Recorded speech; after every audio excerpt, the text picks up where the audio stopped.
बहनों के जीवन में संतान का सुख अभी तक नहीं मिला है, तो ये वीडियो आज उनके लिए है। विशेष जरूरी है ये वीडियो। जो एक व्रत बताने वाली हूँ जिसका कि शास्त्रों में नियम बताया गया है, शास्त्रों में उस व्रत को करने का विधान बताया गया है, उससे आपकी जो सूनी गोद है बहुत जल्दी से भर जाने वाली है।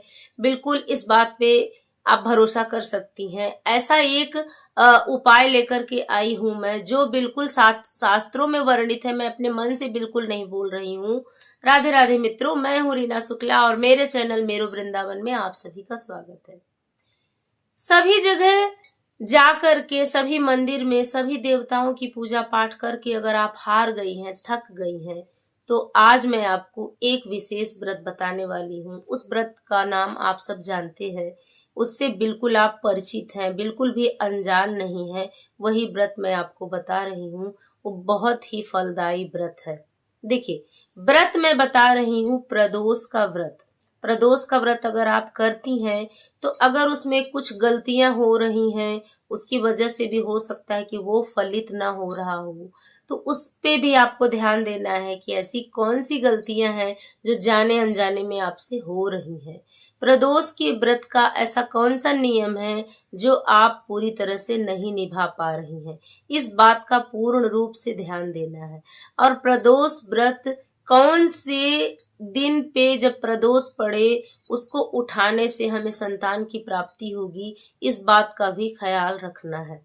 देखिए, भगवान भोलेनाथ का ये व्रत है। शिव महापुराण में इसकी पूरी तरह से इसका विश्लेषण किया गया है। देखिए, जब आपको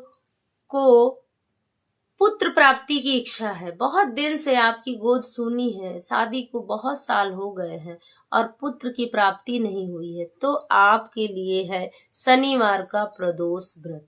शनि प्रदोष व्रत जब भी पड़े, आप उसको उठाइए और भगवान भोलेनाथ की पूजा करिए। विशेष कृपा आपको मिलने वाली है, पुत्र मिलेगा, और वो भी बहुत ही लगनशील, बहुत ही मेहनती, परिश्रमी और बहुत ही विद्या उसमें रहेगी। गुणी होगा, अर्थात गुणवान पुत्र आपको प्राप्त होगा। तो आप प्रदोष का व्रत करिए। विशेषकर जब शनिवार को प्रदोष पड़े, तो उस दिन आप प्रदोष का व्रत जरूर करिए।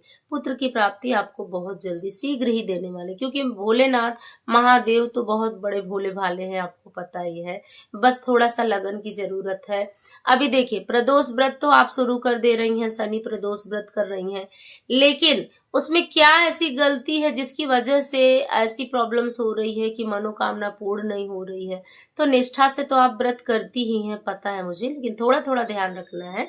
हमें बिल्कुल भी ये गलती नहीं करना। जैसे कि जिस दिन प्रदोष हो, उस दिन आप देर तक ना सोएं, मतलब कि सूर्योदय के बाद ना उठे। सूर्योदय के पहले ही आपको जाग जाना है और नहा धो करके अच्छे से स्वच्छ हो करके, बढ़िया साफ सुथरा कपड़ा पहन के भगवान भोलेनाथ की पूजा अर्चना करनी है। हो सके तो आप मंदिर जरूर जाइए भोले बाबा की पूजा करने। अगर आसपास में हो, आपके पास सुविधा हो, तो आप मंदिर जरूर जाइए, भोलेनाथ का अभिषेक जरूर करिए। सुबह में आप साधारण पूजा भी कर सकती हैं। और देखिए, अभी मंदिर से अगर आप आ चुकी हैं पूजा पाठ करके, तो आप थोड़ा बहुत चाय वगैरह ले सकती हैं, दिन में जल वगैरह ले सकती हैं, लेकिन आपको इस व्रत में नमक का सेवन बिल्कुल भी नहीं करना है। शिव महापुराण में स्पष्ट रूप से बताया गया है कि नमक प्रदोष के व्रत में वर्जित है। किसी भी प्रकार का नमक, वो सेंधा नमक हो या फिर सादा नमक का तो कोई प्रश्न ही नहीं उठता, बट सेंधा नमक जो आप व्रत में खाते हैं, वो भी आप प्रदोष के व्रत में नहीं खाइए। अगर आप अभी तक ये खा रही हैं प्रदोष के व्रत में, तो अब आप बंद कर दीजिएगा। अब आप आलू भी अगर फ्राई करिएगा तो उसमें नमक मत डालकर खाइएगा। देखिए, कुछ भी, कोई भी चीज जो हम करते हैं ना, तो उसमें थोड़ा निष्ठा और थोड़ा नियम से करते हैं, तो वो उसका फल बहुत जल्दी से मिलता है। और प्रदोष के व्रत में अन्न बिल्कुल मत खाइएगा। अनाज पूरी तरह से वर्जित है, कि ऐसा नहीं कि एक टाइम आप अनाज में कुछ बनाकर खा लीजिए, नहीं। हो सके तो आप सिंघाड़े के आटे का हलवा बना लीजिए, या फिर आप फल ले लीजिए, ऐसा कुछ खाइए। लेकिन व्रत के दौरान आप अन्न का सेवन नहीं करेंगे। व्रत के दौरान आप नमक का सेवन नहीं करेंगे। और पुत्र प्राप्ति के लिए व्रत करना है तो आपको प्रदोष व्रत में प्रदोष काल की पूजा का बहुत बड़ा महत्व है। अब ये प्रदोष काल क्या होता है, बहुत से लोगों को पता भी होगा और हो सकता है बहुत से लोगों को नहीं पता हो, तो मैं बताती हूँ। संध्या का जो समय होता है वो प्रदोष काल कहा जाता है। संध्या अर्थात सूर्य डूबने से 40 मिनट पहले और सूर्यास्त के 40 मिनट जो होते हैं, पूरे 80 मिनट का ये जो होता है उसको प्रदोष काल कहा जाता है। इस समय में आप भोलेनाथ की पूजा अर्चना वंदना करिए, उनकी आरती करिए, उनको भोग लगाइए। इस प्रकार से अगर आप व्रत करेंगी तो भोले बाबा तो बहुत ही भोले हैं, वो तो भोले भंडारी हैं, वो तो बिल्कुल आपकी मनोकामना बहुत ही शीघ्र शीघ्र पूर्ण करने वाले हैं। मिलती हूँ नेक्स्ट वीडियो में, तब तक के लिए राधे राधे।